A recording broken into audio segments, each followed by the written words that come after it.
Hello, welcome to the Shack. My name is James Whitaker. Today I'm joined by James Savage, National Club Golfer Equipment Editor, and we are going to be looking at the Cobra One Length Irons. And there's a lot of talk about these, James. Yeah, really hot topic in golf at the moment. This is probably one of the sort of most out there and revolutionary things that's happened in golf equipment over the last sort of 20 years or so. So it's definitely got people talking. What are your first impressions, James, on the theory? The theory is that you've got a 7-iron length, and then from your gap wedge to your 4-iron, they're all that length. What's your thoughts about that? Do you think it's a good thing, or you're not bothered? Well, I mean, I like the theory. I like Bryson DeChambeau. I like the science side of it and how he's gone about his work. I've just got my own opinions on it. He's the only guy on tour doing this at the minute. I think the shorter irons, with it being longer, I don't see how he can control the distance there. Okay. The longer irons being shorter, I think I don't see how that the strike can work all the time.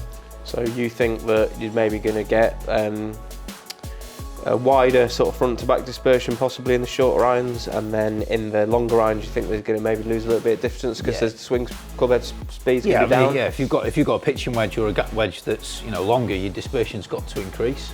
And then if you've got a 4-iron, 5-iron, that's a 7-iron length, I would expect the club head speed to be down. That's why we use longer clubs. If you look at going up to a driver, that's why we get more club head speed, hence more ball speed. So that would be the main thing there. Well, having tested it out myself and having a slightly different take on the theory, I disagree with you, because I think that you can hit a 7-iron. Pretty much everyone can hit a 7-iron, and then if you can just groove that swing, throughout the bags, and the fact that you can become more consistent and you can find the middle of the club face more often. I think that's going to be the overriding factor, and I think that's going to result in tight dispersion, good gaps between your clubs, not any silly large gaps out there. So I just think I really buy into it. Yes, I do feel that you are maybe going to suffer a lack of distance in your long irons, with maybe your 5-iron and your 4-iron.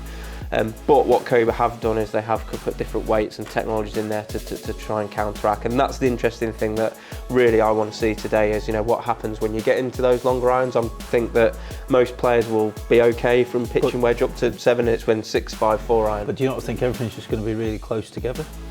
I think it might tighten up a little bit as we go up into the longer irons, but I still think that it's better to hit your 5-iron 160 yards every time and your 4-iron 170 yards every time than sometimes being able to hit your 5-iron 170 yards, but sometimes you hit it 155, and sometimes been hitting your 4-iron 165 and sometimes hitting it 185. I think with irons, front to back dispersion is the most important thing, because you're aiming at a green. You don't want to miss the green short, you don't want to miss the green long. So as long as you know that club's going to hit that number, I think that's the most important thing. You've massively bought into this, haven't you?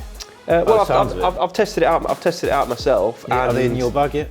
No, not in my bag yet. I've only tested them once. Give them time. I'll tell you what, if you liked a set of irons that much, you'd put them straight in. Well, I might do, James. I'll give it a little bit more time practicing, and we'll see what happens. But all I know is that I could hit a 4-iron normally, 1 in 5, and with those I was hitting solid 4-iron. And for a crap golfer like me, I've never felt that before. You got to understand, that's massive. But was it only going 155? It was only going 110. No, it was going 170, 170, 170, and my 5-iron was going 160. So I was like, okay, I'll live with that, But anyway, enough of our rambling.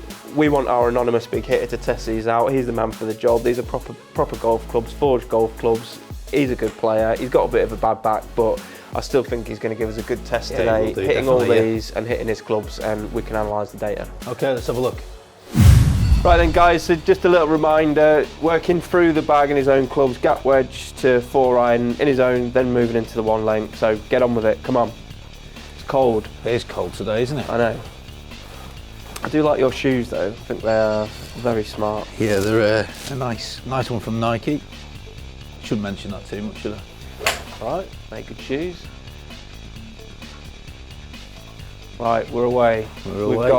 Should we move on to shot? Yep. We're not going to be dawdling, doing shot after shot after shot of each one. We're happy he's hit a good shot like there, 120 yard carry with the gap wedge. We're moving on.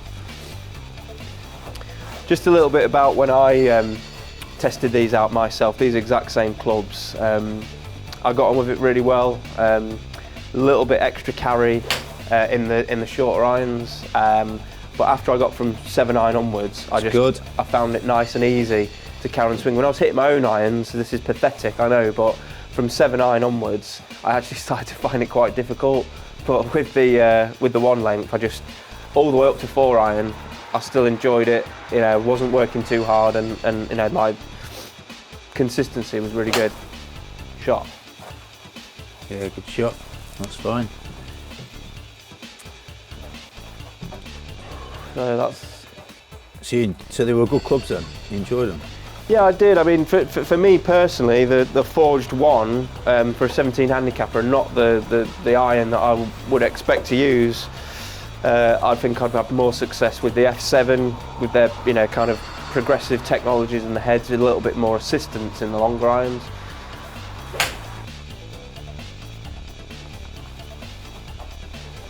So why do you think that variable length irons are the way forward and the way to go? Why, you know, why have they done this, and why is everyone not doing this if this is the way forward? Do you want more speed, less loft? So yeah, just change the speed as we go along. Control the ball flight then, can't you? You can get more spin, the ball will go further.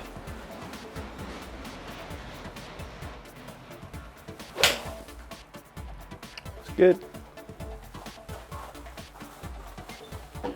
I've got to say he's doing well today, considering he's got a bad back. He has got a bad back. He's not his usual self, but he's digging in. He's digging in. I think Chris Smalling and Luke Shaw need to take a leaf out of his book, don't you? Yeah. He'd definitely get in Mourinho's team. Yeah. So where we reached, we're on 6-iron. Quite tight gap so far. I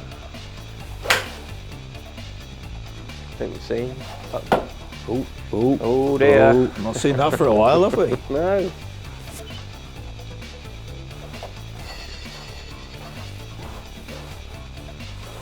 So like I say, if there's a bad shot, we're just going to hit that again. If it's a good shot, we're not going to dwell on, you know, hitting good shot after good shot.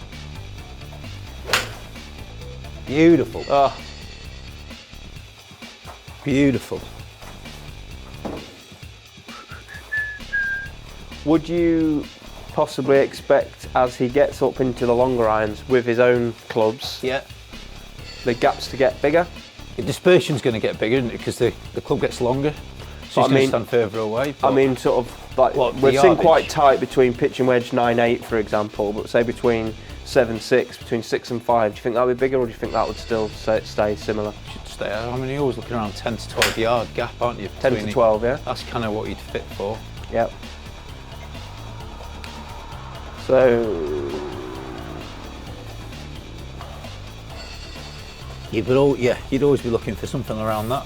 Because I think for this to be a fair test, you need to get the inconsistencies, you know, and that wider dispersion with the longer clubs to see if with the one length, you know, that actually changes and becomes more easy. Because I think we actually found here there we had a 6-iron at 175 and then a 5-iron at 180. Yeah. And I think these are the sorts of things that Cobra are saying, that, you know, what's the point in carrying a 5-iron if it only goes five yards further? They want to see consistent gaps of that, you know, 10 to 12 yards all the time, all the way through, and that's what they're saying this is going to give you.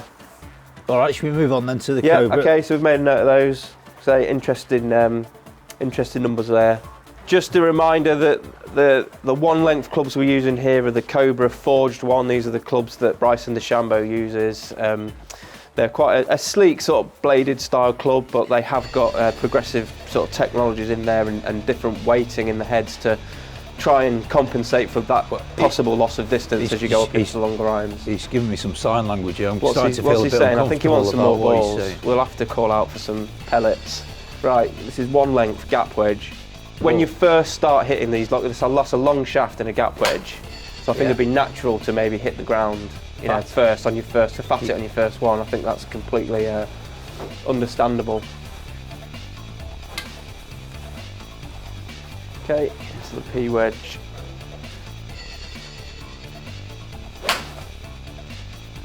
Good. I mean, it's freezing cold today. Is that going to have any impact on the sort of carry numbers that we're seeing on Trackman, James? Yeah, well, yeah, it will affect the ball a little bit, but not massively. But it's no. We just changed to 9 iron there. Cool. Yeah, so we've done gap wedge, pitching wedge, on with the 9.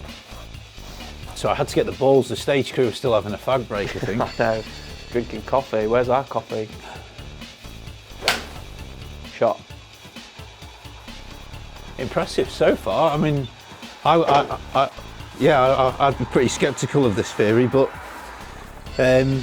he's had a good start, hasn't he? He's had a good start. Very much so, yeah. It's not something I'd thought would work. To me, the interesting thing on this, I personally think, is 7 iron upwards. Yeah. Because that's when it should get a little bit more difficult, where you would expect to see that dispersion increase. I think, gap wedge to 7. I don't think we're going to see too much different. I think we're all right with that one. That was a good shot. Yep. Onto 7 iron. Yeah. He's flying through these. Yeah, definitely not. Well, we'll maybe say, because we've done that lot first, is maybe a bit more warmed up for this set. So it's definitely been a little bit more consistent so far.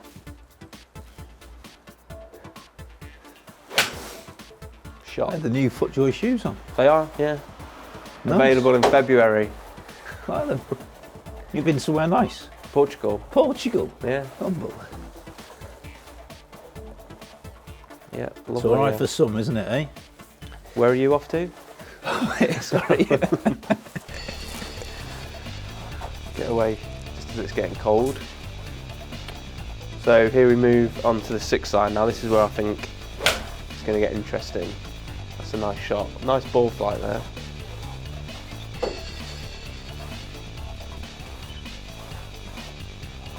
Whew. God. Bryson's come up with something here, It's like I think. 1 shot, 1 kill with these. 1 length, 1 shot. I mean, I love Bryson Dishon, but I think he's brilliant for the game. Yeah, no, it's nice to see someone that's into his gear and the theory and a bit different.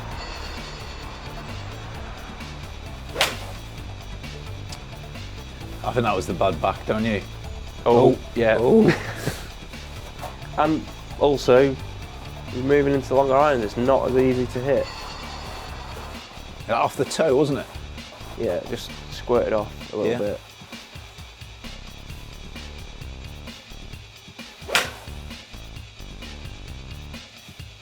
Do they change the lie angle? So is it just a standard lie, or do they make it a little bit more upright as they go progressively through the club? I'd have to double check on that. It's a good one to look at, isn't it? Yeah.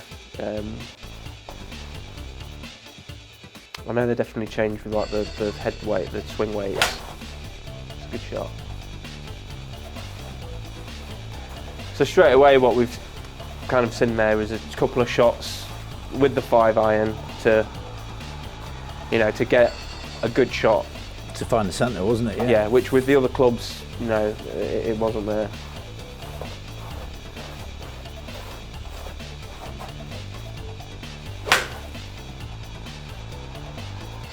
Yeah, you were right there, isn't it? It's 4 or 5 iron straight away. Consistencies.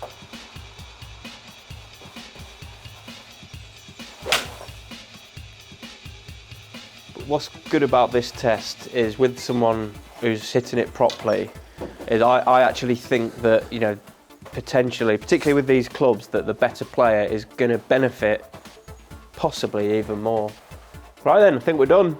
All done, yeah, thank you. What are you looking at? Off you go. Oh. James is quite scary, Go on, do one. Let's go. Well, I needed that, I was getting cold anyway. Okay. Right, well, we're going to digest some of these numbers, come back to you with our conclusion on whether or not 1 length irons are all that. Okay, James, so he's hit the shot. Should we have a look at the numbers? Absolutely, yeah. I've made a little note here of the numbers as we were going along, just because It's a cracking clipboard you've is a got there, mate. wonderful I've got to say clipboard, to you. match the colour of your fingernails, I Yeah. might say. That's very striking. We won't go My into little that. girl, Hannah, will be very, very pleased with Don't these. need to explain, it's fine. Yeah, so for me, there's just some digestible numbers here, rather than all the more detailed information on Trackman, which you can see on your screen there. I mean, what I thought that we found that I thought with both clubs, pretty much up until sort of 6-iron, very similar numbers. Gapping's very similar. We've got sort of 120 to 116 in the gap wedge. We've got 130 to 128 in the pitching wedge. We've got 136 in the 9-iron. We've got pretty much 150 yards in the 8-iron. 158, 157 in the 7-iron. 175, 176 the 6-iron. So what we're seeing there is very sort of similar distances club to club. Which is good to see. What definitely happened, don't deny it, was that he was able to get the carry number that he expected easier and quicker with the one length than he did with his own clubs. He definitely hit, say, sometimes like I'm going to disagree with you. 2 or 3 shots with his own irons to get the number, whereas I think from gap wedge up to 6-iron it was 1 shot, 1 shot, 1 shot. Right, okay, it was warmed up a bit on that. Yeah, come on, right? Okay. Yeah, he's got a bad back. It's cold. Yeah, yeah, and he's warmed up. So there is a slight, Okay, well, this is just the results that happen on the day. It's not that. It's not that. Yeah, okay. It's all subjective. But I just wanted to make that point. And for me, the difference was I found that with his own irons, the gap from the 6-iron to the 5-iron was too short, 175 to 180. It's not a gap worth talking about. But with in the one length, it was 176 to 186. So that's a reasonable. What about the 5 to the 4? This is what we're going to get onto. I'm not going to miss this out because this is almost, for me, this is the key matter. The gap from the 5-iron in his own clubs was 180 to 196. How many yards is that? That's 16 yards. 16. That's a nice gap. And then with the one length, it was 186 to 189. How many yards is that? That's 3 yards, James. Good maths. Oh, you needed me to tell you it, yeah. So for me, just looking at this initial information, what I'd say was, okay, but your gap wedge to your 5-iron is perfect, it's consistent, it's nice and tight, but your 4-iron, it may not be happening. It may not be worth carrying the 4-iron. You might want to, I'm going to just jump in. He did the shorter irons on the one length. There was a couple that he did catch fat one. But I suppose once you've got once you got used to the length, yeah. So that would be something that I would say, you'd expect 7-iron with a pitching wedge. It's going to be a bit random, isn't it? But he really did struggle with the 5 and the 4-iron. Yeah, well, he's hit he got a good one there of 186 yards. Yeah, but it was way out right. Well, okay. You're not having it, are you? Well, no, I agree with you. It probably it wasn't his sort of like most sort of consistent work, but like I say, this one length thing. It's a method that you're not necessarily gonna like magic wand like waves and you can do it. But I think there's enough evidence here to show that with a little bit of time and a little bit of practice, you could definitely make it work. Our anonymous big hitter could make it work, and I think he could be more consistent from an accuracy and a gapping point of view. And I think that's what Cobra are trying to say here. There's no denying that the long iron. I hit my own 4-iron. And I hit it at 185 yards, and when I hit the one length 4-iron, I was hitting it at 170 yards. Yes, I was very consistent with that, but I did lose a little bit of distance. I put down a little bit down to the fact I was using forged clubs. I'd normally use something, cavity back, cast head, that's going to give me a little bit more help. But I'm not denying, I do think in the long irons they didn't get the I mean, just looking at the Trackman numbers from a fitting point of view, I am actually quite surprised at how the launch angle is pretty similar to his own, and how the spin is pretty similar to his own. I thought that would be different. If you look at his ping golf clubs there, the launch and the spin rate all the way through the bag, and then compare that to the Cobras, it's very, very similar. Very similar, very consistent. Which is that would be something I wouldn't have expected to happen. Yeah. So fair enough on that front. And again, so it's something that with a little bit of time, a little more time in practice, take him out onto the course. Yeah. you know, they could be a thing. I do think it's that top end of the bag. Like on Twitter last night, that's the main question that people ask me, is the top end of the bag, are you not losing distance? The answer to that question is that yes, I was losing a little bit of distance, but I was getting a little bit more consistency, and that's the potential trade-off. But, you know, I could go with a combo set, for example. I could maybe go shorter irons in the Forged One we've got here, and then I can maybe go F7 in my 6.54 iron. And this is from about the fitting. You know, when you get fitted, we're trying to do a test here which is fair. You know, we've got gap wedge to 4 iron in one set. We've got gap wedge to 4 iron in another set. Same conditions, same balls, everything's the same. And these are the results that we found. And I actually thought we'd see more difference between the two. I thought, you know, we didn't really get the extra carry that we thought we might get. The short irons were very well controlled. Yeah, they were consistent. Yeah, fair enough. And what we did get was a little accuracy. But you know, really it's not night and day, is it? You know, the difference between the two clubs at all. Yeah, so we'll look forward to seeing you using them. More tour pros using one length clubs. Yep. I think, well, we'll have to wait and see, James, won't we? But, you know, we can carry on arguing off camera for a little bit. Looks like we're going to be. Yeah. Great stuff. All right, well, I hope you've enjoyed that video. Please make some comments below. And if you do get to try them out, yeah, we'd love your feedback on this one. It's a hot topic, isn't it, James? Absolutely. So, okay, so we'll hope to see you again soon. Cheers. I hope you enjoyed that video. Look out for more videos at the Golf Shack Academy. Like us on Facebook. Send us a tweet, subscribe to our YouTube channel, and we look forward to seeing you again soon.